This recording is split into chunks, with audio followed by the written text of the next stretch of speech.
அன்னை மகாலட்சுமி பார்த்திங்கன்னா, குறை வறுமை என்பதற்கு எதிராக வளம் செழிப்பு என்னும் மகா சக்தியாக 8 வடிவத்தில் அவதரித்தவள்.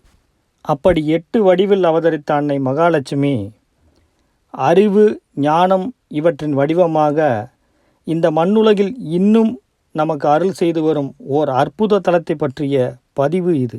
அறிவு குறைபாடு உள்ள குழந்தைகளை உடைய பெற்றோர்கள் உங்கள் குழந்தையை இந்த தலத்திற்கு ஒரு முறையாவது அழைத்து சென்று வாருங்கள் என்பது என்னுடைய அன்பான வேண்டுகோள். கணித மேதை என்று சொல்லுவதை விட கணித ஞானி என்று சொல்லுவது அவருக்கு பொருத்தமாக இருக்கும். அப்படிப்பட்ட கணித ஞானி ராமானுஜம் அவர்கள் இந்த தலத்தின் அன்னையின் தீவிர பக்தர். ராமானுஜம் அவர்களுக்கு கனவில் கணித சூத்திரங்களுக்கு இந்த தலத்தின் அன்னை பலமுறை விடை தந்துள்ளார். கனவில் கிடைக்கும் விடைகளுக்கு எந்த நேரமாக இருந்தாலும் எழுந்து விடை எழுதுவது அவருடைய வழக்கம்.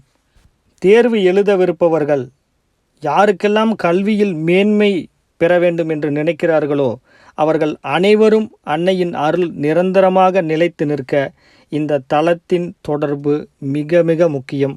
உங்கள் ஞானத்தை மீட்டு வளம் தரும் இந்த தலம் நாமக்கல் மாவட்டத்தில் உள்ள நரசிம்மர் ஆலயத்தில் உள்ள அன்னை நாமகிரி தாயார் அன்னை மகாலட்சுமியின் 8 வடிவங்களில் ஒன்றான ஞானத்தை தரக்கூடிய வித்யாலட்சுமி இங்கே நாமகிரி தாயார் என்னும் பெயரில் மறைந்து பக்தர்களுக்கு அருள்பாலித்து வருகிறார்.